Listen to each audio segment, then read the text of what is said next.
Train के कूपे में हुई एक अनोखी मुलाकात। नमस्कार दोस्तों, मैं नितिन हूं। 24 साल का एक सामान्य युवक जिसने हाल ही में अपनी पढ़ाई पूरी की थी और अब नौकरी कर रहा था। कहानी उस समय की है जब मैं दिल्ली जाने वाली ट्रेन से सफर कर रहा था।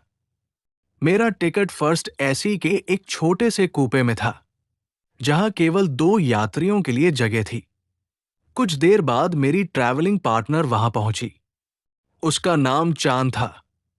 शुरुआत में हम दोनों के बीच ज्यादा बातचीत नहीं हुई। वो अपने फोन में व्यस्त थी और मैं अपनी किताब पढ़ रहा था।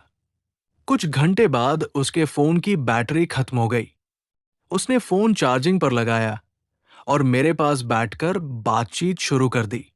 धीरे धीरे हमारी बातचीत दोस्ती में बदलने लगी। चांद दिल्ली की रहने वाली थी और अपने काम से जुड़ी किसी जरूरी मीटिंग के लिए सफर कर रही थी।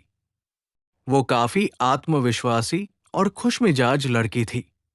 मैंने मजाक में कहा, आपका नाम चांद है तो सितारों से दोस्ती तो होगी ही। वो मुस्कुराई और बोली, आप भी कम मजाकिया नहीं हैं।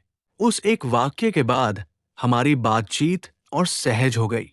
हमने अपनी पढ़ाई, नौकरी, पसंद और भविष्य के सपनों के बारे में बात की। पता ही नहीं चला कि सफर कब आधा खत्म हो गया।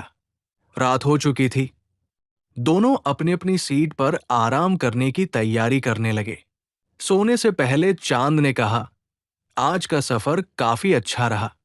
कभी कभी अनजान लोगों से हुई मुलाकात भी यादगार बन जाती है। मैंने मुस्कुराकर कहा, शायद इसलिए क्योंकि कुछ लोग सफर में मिलते हैं लेकिन यादों में रह जाते हैं। वो कुछ पल चुप रही और फिर मुस्कुरा दी। उस रात हम दोनों ने काफी देर तक बातें की। हमारे बीच एक खास अपनापन जरूर पैदा हो गया था, लेकिन हमने एक दूसरे की सीमाओं और भावनाओं का सम्मान किया।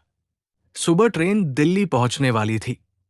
स्टेशन आने से कुछ मिनट पहले चांद ने अपना फोन निकाला और कहा, शायद इस सफर की दोस्ती यही खत्म नहीं होनी चाहिए। हम दोनों ने एक दूसरे के नंबर सेव कर लिए। ट्रेन स्टेशन पर रुकी और हम अपने अपने रास्ते चले गए। मुझे लगा था कि ये बस एक खूबसूरत सफर की याद बनकर रह जाएगा। लेकिन कुछ दिनों बाद उसका फोन आया। उसने कहा, नितिन, याद है ट्रेन वाला सफर? मैंने कहा, कैसे भूल सकता हूं? उसने हंसते हुए कहा, तो फिर कभी चाय पर मिलते हैं। उस दिन मुझे समझ आया कि जिंदगी में कुछ मुलाकातें अचानक होती हैं, लेकिन उनका असर लंबे समय तक रहता है। एक अनजान ट्रेन कूपे में शुरू हुई बातचीत धीरे धीरे एक खूबसूरत रिश्ते की शुरुआत बन गई। कभी कभी जिंदगी की सबसे यादगार कहानियां किसी मंजिल पर नहीं, बल्कि सफर के बीच शुरू होती है।